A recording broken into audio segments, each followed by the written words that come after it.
My mother is a poet, and she was in the famous Belfast group in the 60s with Seamus Heaney.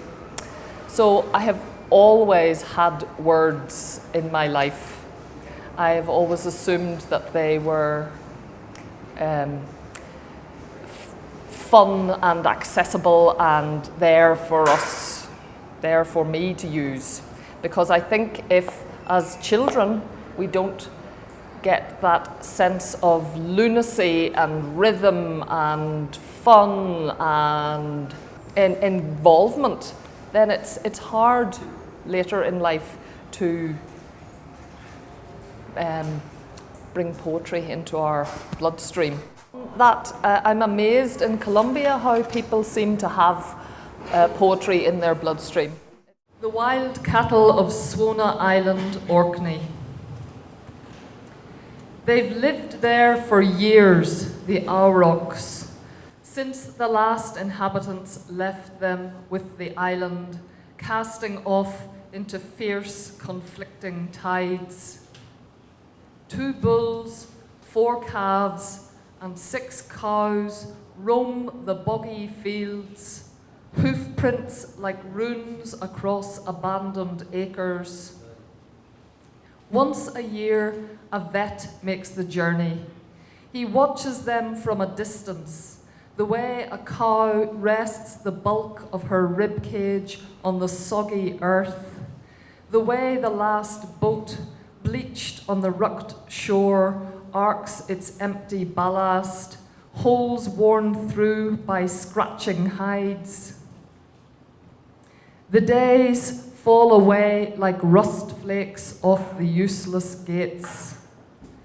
Their breath meets the mizzled air in currents as unreadable as the ocean's drowning pull. Wind rough tongues their eyes and ears like a calf being cleaned.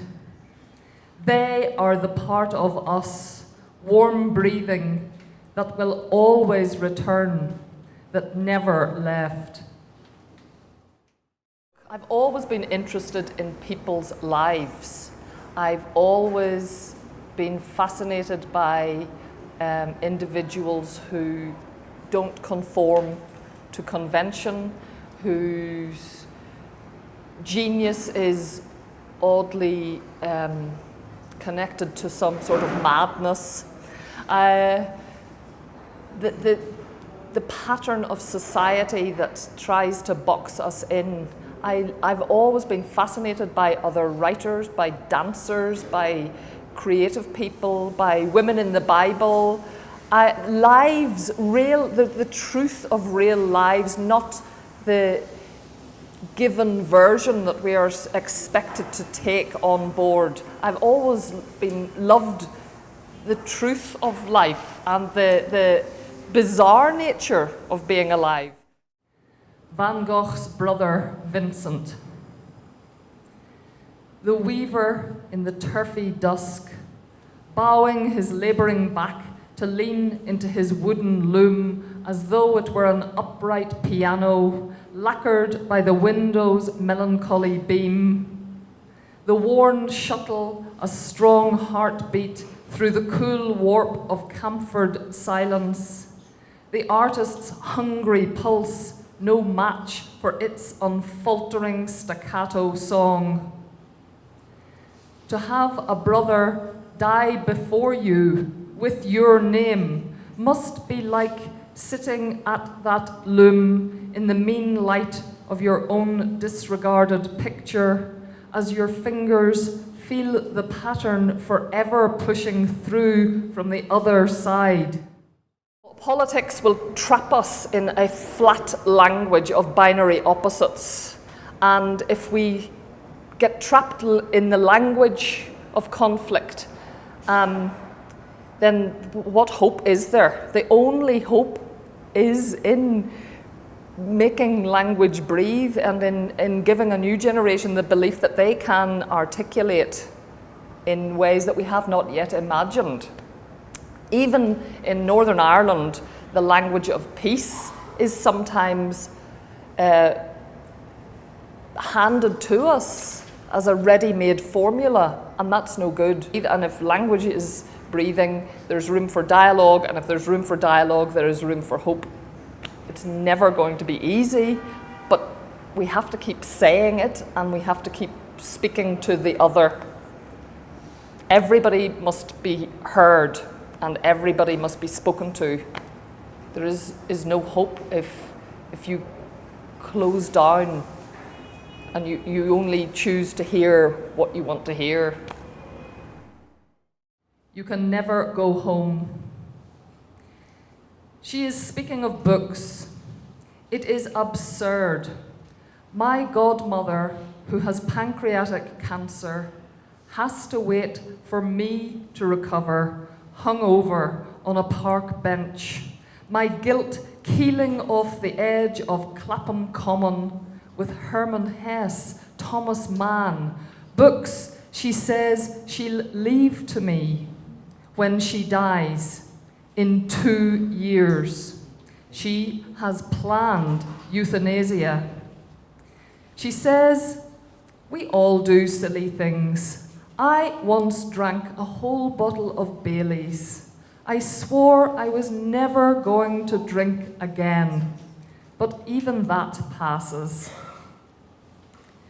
And now I am driving away from death, driving home the length of England and Scotland, listening to Beethoven's Fifth Symphony on what we are told 26th of March is the day he died. A fierce quiet in the dull sky above the tinnitus of traffic. At 27 years, Beethoven heard the absence of high-pitched sounds, while his ears hummed and sang what wasn't there all day and all night.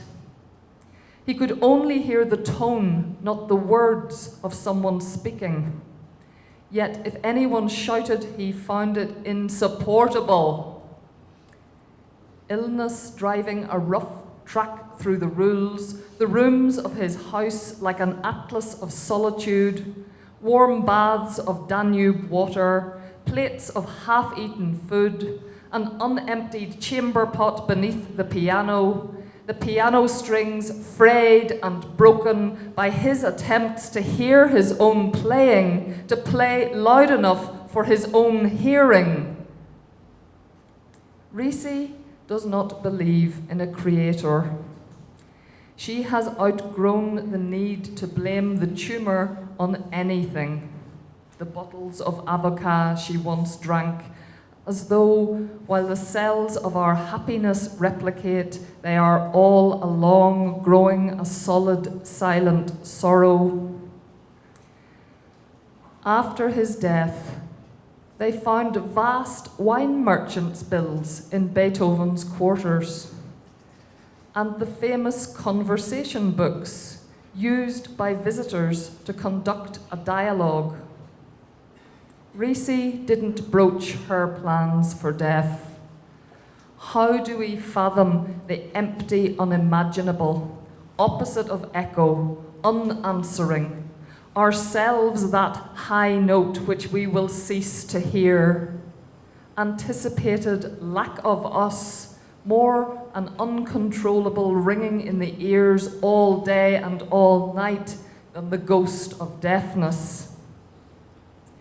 Leaving in Risi's flat the clumsy harmonies we struggled to sustain, the stilted, half-filled pages of our conversations, sensing her plans composing themselves in her head to score out time, to modulate the scales of being, pace out the breath, resolve finally that counterpoint of self-love and self-hate, the notes replicating, sounding their own finality. A last symphony she knows she won't be the one to listen to.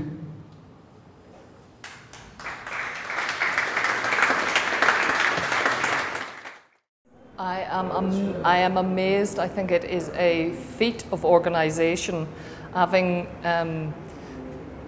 organised poetry events in Ireland. I know the level of work, the amount of commitment, the amount of creative energy that goes into organisation. And this is on such a bigger scale. It feels like a miracle that I am sitting here in Medellín